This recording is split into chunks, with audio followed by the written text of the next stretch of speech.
Paberto din sila. Oo. Tayo magsisimula na. Kaway sa kanan.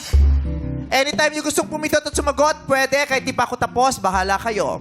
Ang unang tanong, kung ang patinig, okay, ulitin ko. Kung ang patinig ay vowel, ano naman ang katinig?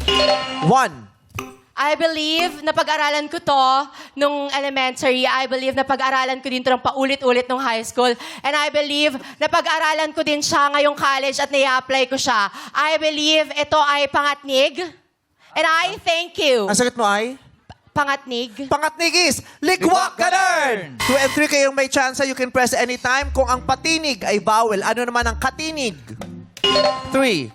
I believe, huhulaan ko lang to. I believe sana tama ang hula ko. And I believe sana masagot mo to. My answer is pronoun. And I thank you. Pronoun is, ligwak ka rin! Number 2, ikaw na lang ang may chance. I believe, huhulaan ko na rin. I believe, magsama sa naman tayong 80-80, Charis. I believe, sana tumama ako. 80-80. Ginawa mong text yung description sa inyo. Ayun, and explain pa ni Nicole kay Max kung ano. Sabi niya, 88. Drinowing pa ni Nicole. Sabi niya, 80-80.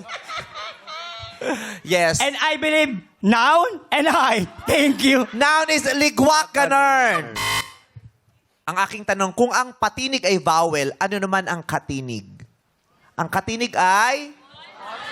Kaboses. Katinig. Hindi, katinig. Ano Iba yung katinig. Kaboses. Ay, magkatinig kayo. Hindi, Ay, katinig. magkaboses Tinig, kayo. hindi yun. Katunog. Katinig. Hindi.